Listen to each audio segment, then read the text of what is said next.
Welcome friends. তো বন্ধুরা, আজকে মাধ্যমিক পরীক্ষা 2025-এর একটা বাংলার প্রবন্ধ রচনা নিয়ে চলে এসেছি। তো আজকের রচনা হচ্ছে বন এবং বন্যপ্রাণী সংরক্ষণ। তো চলো বন্ধুরা, আজকের ভিডিও শুরু করি।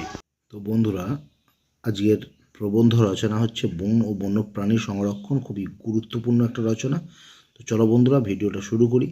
প্রথম হচ্ছে পয়েন্ট, ভূমিকা। বনেরা বনে সুন্দর, শিশুরা মাতৃ করে। পৃথিবীতে মানুষের অনেক আগেই বৃক্ষ ও অন্যান্য বন্যপ্রাণীর আবির্ভাব হয়েছিল। আদিম মানুষ ছিল অরণ্যচারী। তখন মানুষের দিন কেটেছে অন্যান্য বন্যচারী প্রাণীর সঙ্গেই।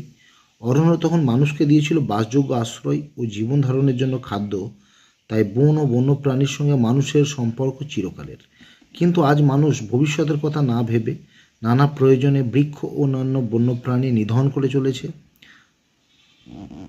ফলে আজ মানুষ নিজেই নিজের সর্বনাশ ডেকে এনেছে।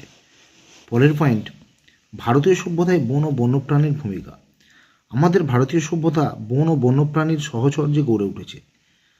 প্রাচীনকাল থেকে বৃক্ষ দেবতা হিসাবে আমাদের সমাজে পূজিত হয়ে আসছে। এর সাথে সাথে কোনো বন্যপ্রাণীও সেই সম্মান পেয়ে আসছে। এদেশে অরণ্যের মধ্যেই তপবনের সৃষ্টি হয়েছিল, আর তপবন থেকেই শিক্ষা দেওয়া হতো।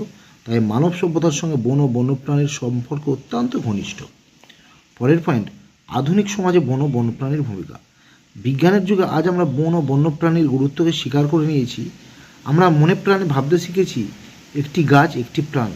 শুধু তাই নয়, আজ বুঝতে পেরেছি মানুষের কল্যাণে বন্যপ্রাণী সংরক্ষণ অত্যন্ত জরুরি। মানুষের জীবনকে সুখে সমৃদ্ধিতে ভরে তুলতে বন ও বন্যপ্রাণীর ভূমিকার কথা আমাদের অবশ্যই স্বীকার করতে হবে।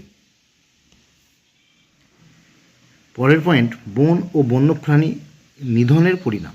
মানুষ দীর্ঘকাল থেকে নিজের স্বার্থে এবং দূরদর্শিতার অভাবে নির্বিচারে বন ও বন্যপ্রাণী ধ্বংস করে চলেছে। এর ফলে বেড়ে গেছে ভূমিক্ষয়, মরুভূমি দ্রুত সম্প্রসারিত হয়েছে, আর তার সাথে বিরল প্রজাতিসহ বহু মূল্যবান প্রাণী লুপ্ত হতে চলেছে। ফলে পৃথিবীর প্রাকৃতিক পরিবেশ চরম মাত্রায় ভারসাম্য হারিয়ে ফেলেছে। এছাড়াও আছে অর্থের লোভ। উপরন্তু বনভূমি কমে যাওয়ার ফলে বন্যপ্রাণীরা খাদ্য ও বাসস্থান না পেয়ে লোকালয়ে চলে আসছে। তাই আজ এর প্রতিকার প্রয়োজন। পরের পয়েন্ট, বর্তমানে সচেতনতা। সুখের বিষয়, মানুষ বর্তমানে বন ও বন্যপ্রাণী বিনাশের ভয়াবহ পরিণামের ব্যাপারে যথেষ্ট সচেতন হয়েছে। আজ বন ও বন্যপ্রাণী সংরক্ষণের প্রয়োজনীয়তা উপলব্ধি করতে পেরেছে।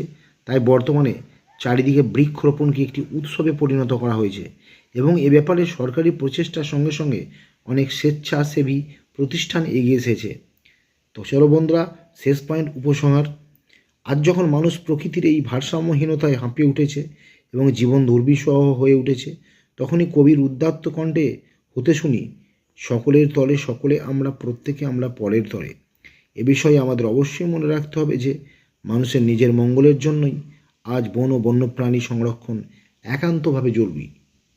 তো বন্ধুরা, এই ছিল আজকের ভিডিও। ভালো লাগলে অবশ্যই লাইক, কমেন্ট এবং শেয়ার করবে। আর যারা নতুন তারা অবশ্যই চ্যানেলটি সাবস্ক্রাইব করে আমার সঙ্গে থাকবে। তো সবাই ভালো থেকো, সুস্থ থেকো।